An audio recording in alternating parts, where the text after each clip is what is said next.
Welcome to Silent Screams, where darkness, whispers, and terror await you. Are you ready to confront your fears? Story 1, The Curse of Mariella, a Haunted Doll's Tale. Emma and Ben were newlyweds with a passion for antiques. Their weekends were often spent exploring dusty shops and flea markets, searching for rare finds to decorate their cozy Victorian-style home.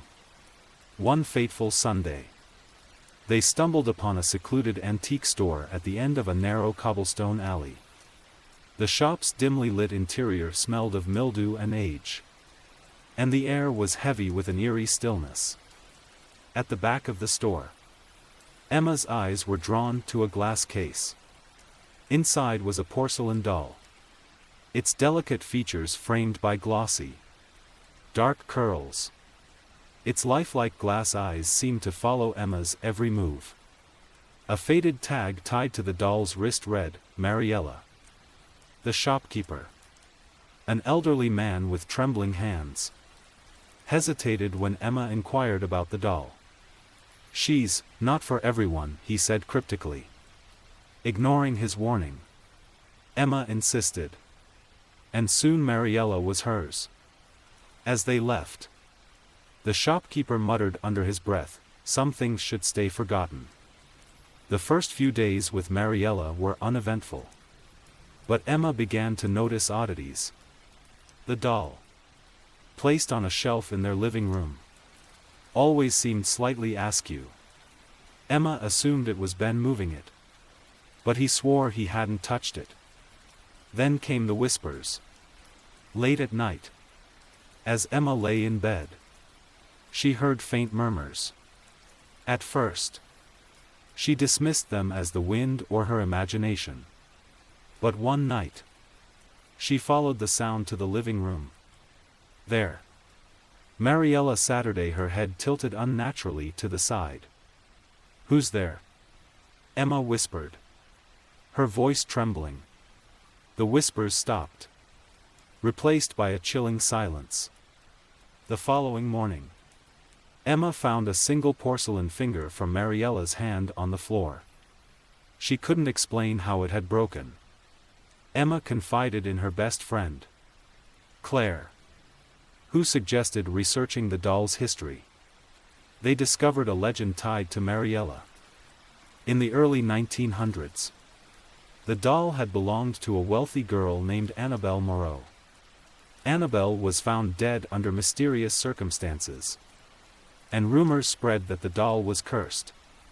Every family who owned Mariella suffered misfortune, illness, madness, even death.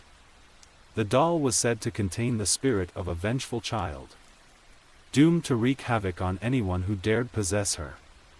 Claire urged Emma to get rid of the doll, but Emma was reluctant. She felt an inexplicable attachment to Mariella, as if the doll were compelling her to keep it. That night, Claire called Emma in a panic. "I dreamt of her," Claire stammered. "She said she's coming for you."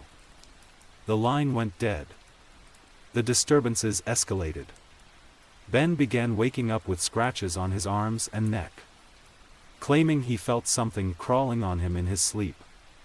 Objects in the house moved on their own, a chair toppled over, a mirror shattered without cause. One evening, Emma heard giggles coming from the doll's room. When she entered, she found Mariella sitting upright on the floor, her head turned toward the doorway as if waiting. "Leave us alone," Emma screamed, throwing the doll into a box and shoving it into the attic. But the whispers didn't stop.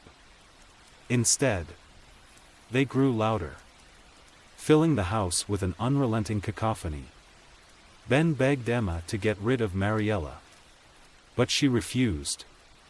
"I can't," she said, her voice hollow. "She won't let me."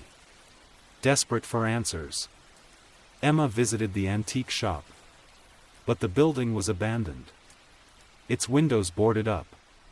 The shopkeeper was nowhere to be found. Emma decided to visit Annabelle Moreau's ancestral home. Now a derelict mansion on the edge of town. In its decaying library, Emma discovered Annabelle's diary. The entries revealed a chilling truth: Annabelle's abusive governess, Madame Devereux, had bound Annabelle's spirit to the doll using dark magic. The ritual was meant to punish Annabelle for attempting to expose her cruelty. The final entry read, "She will never rest. She will make them suffer as I have suffered." As Emma read the words aloud, a cold gust swept through the room. Behind her, Mariella appeared.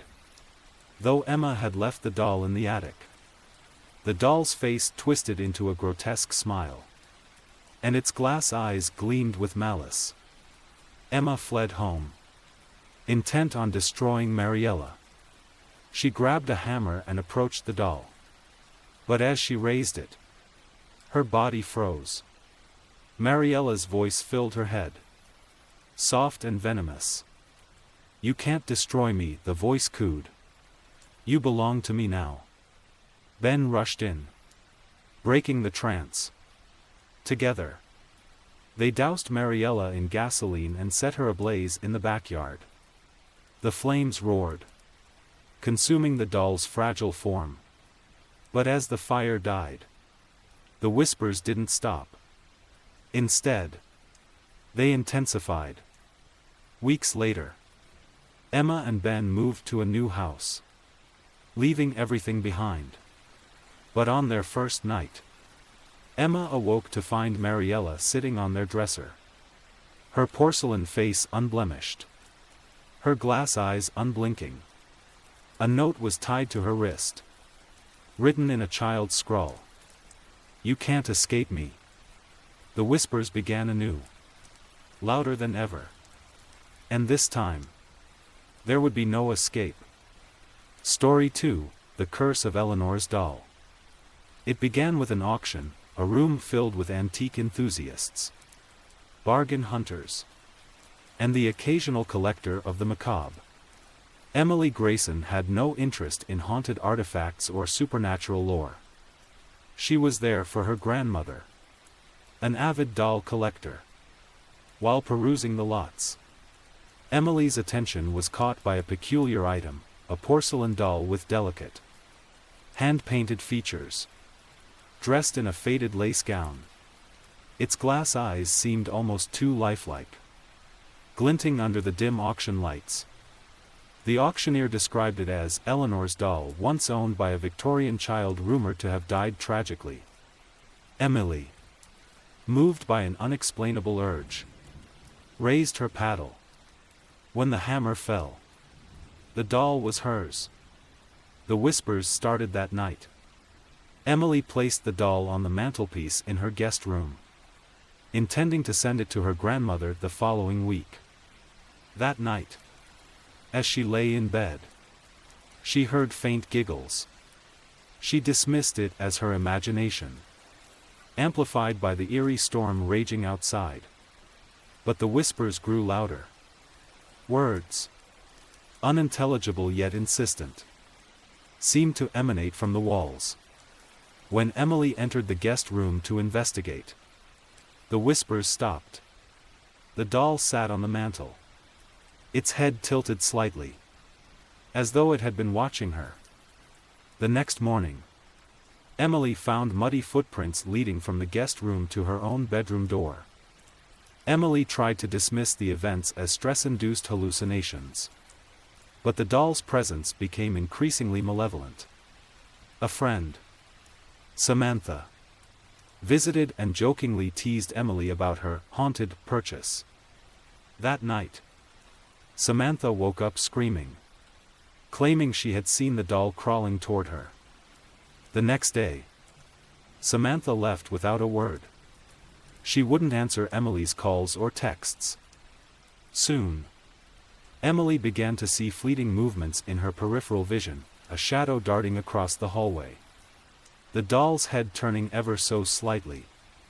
Then came the dreams: a little girl, dressed in black, sobbing and begging Emily to save her. Desperate for answers, Emily began researching the doll's history. She discovered that Eleanor, the original owner, was the daughter of a prominent Victorian family. When Eleanor fell gravely ill, her mother sought the help of a mystic who performed a ritual to trap Eleanor's spirit in the doll, hoping to preserve her daughter's essence. The ritual worked, but at a cost. The doll became a vessel for not just Eleanor but also the dark entities drawn to the mystic's magic. Over the years, anyone who possessed the doll suffered bizarre deaths or disappeared without a trace. Emily sought out a local paranormal expert, Professor Hughes, who agreed to examine the doll.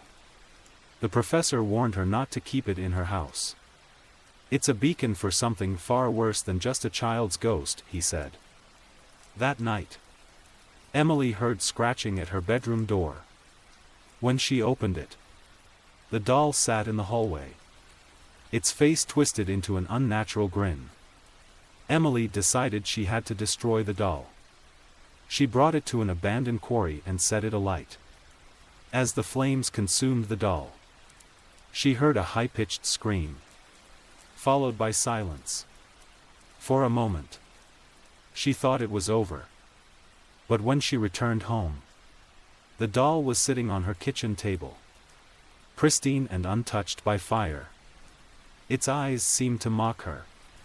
Terrified, Emily called Professor Hughes, who suggested performing a banishment ritual. Together, they prepared a circle of salt and candles, reciting an incantation from the professor's ancient tome. The room grew cold, and shadows danced along the walls. The doll began to move, its limbs jerking violently as a guttural voice echoed, "You cannot free her. She is mine." Suddenly, the candles extinguished. When the lights flickered back on, the doll was gone. But something else had taken its place, a towering shadow with glowing red eyes. Emily screamed as it lunged toward her. Weeks later, the doll appeared in another auction, its lace gown freshly cleaned, its porcelain face as flawless as ever. The auctioneer introduced it as Eleanor's doll, and a new bidder raised their paddle, unaware of the curse that came with it. The whispers began again.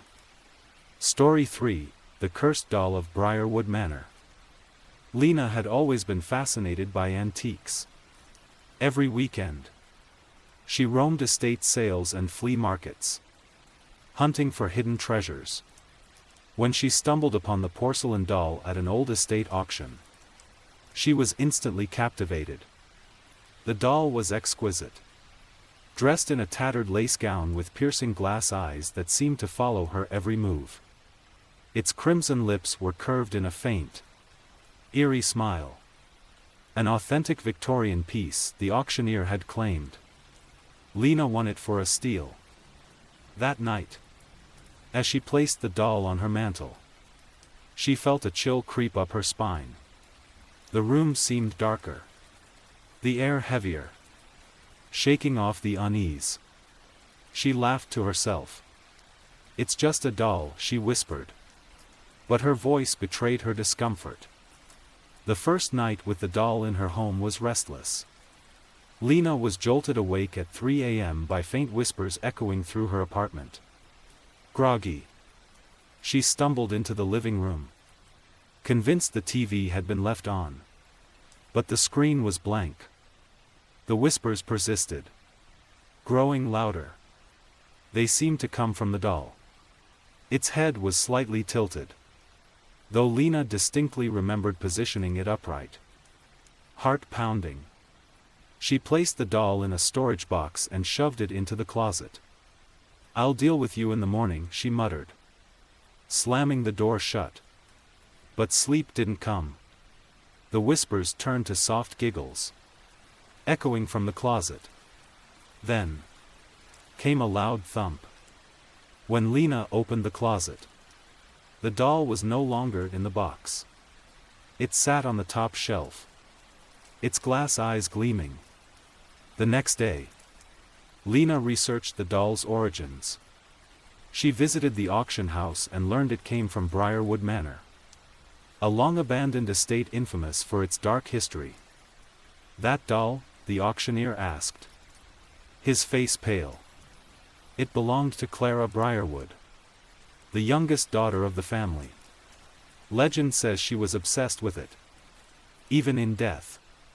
Curious and uneasy, Lena delved deeper. Old newspaper clippings painted a grim story. Clara had died tragically in 1897 when her nanny locked her in a playroom for misbehaving. The cause of death was starvation. But locals whispered of hauntings, claiming Clara's spirit had latched onto her beloved doll. That night, Lena dreamt of Clara, a ghostly child with hollow eyes and a sorrowful expression. In the dream, Clara whispered, "Why did you take me away from home?" The paranormal activity escalated. Objects moved on their own. Doors slammed shut. And the whispers turned into screams. The doll's position changed constantly, no matter where Lena placed it. One evening, while cleaning, she found a slip of paper tucked into the doll's dress. It read, "Do not separate her from the manor." Desperate, Lena contacted a paranormal investigator, Dr. Richard Crane. He examined the doll, visibly disturbed by its aura. "This is not just a haunted object, it's a tether. Clara's spirit is bound to it." He explained that removing the doll from Briarwood Manor had likely enraged the spirit.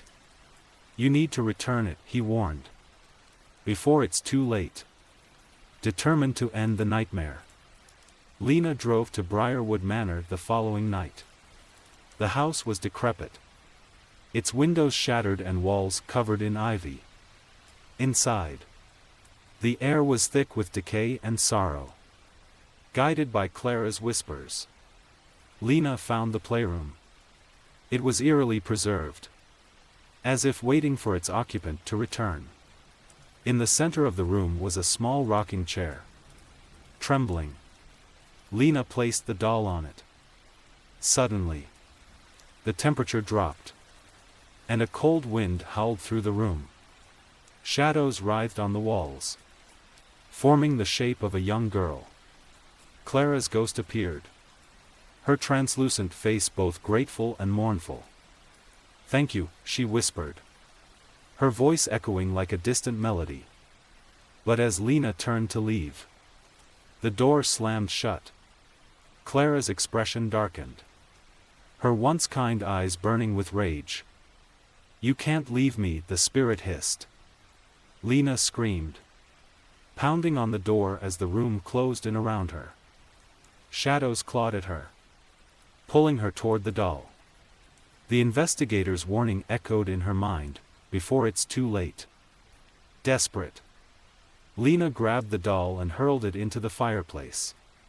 Flames roared to life, consuming the porcelain figure. Clara's screams filled the room, a mix of pain and fury. When the fire died down, the doll was gone, and the room fell silent. The oppressive weight lifted, and the door creaked open. But the nightmare wasn't over. Back at home, Lena found her living room mirror cracked. Written in the fogged glass were the words, "You burned me. Now I'll burn you." The last thing Lena saw was the doll, its charred face grinning from the shadows, before her world was consumed by flames. Weeks later, the charred remains of Lena's apartment were combed through by investigators. They found no trace of a doll, only a child's whisper carried on the wind. Those who disturb Briarwood Manor's secrets seldom escape its curse.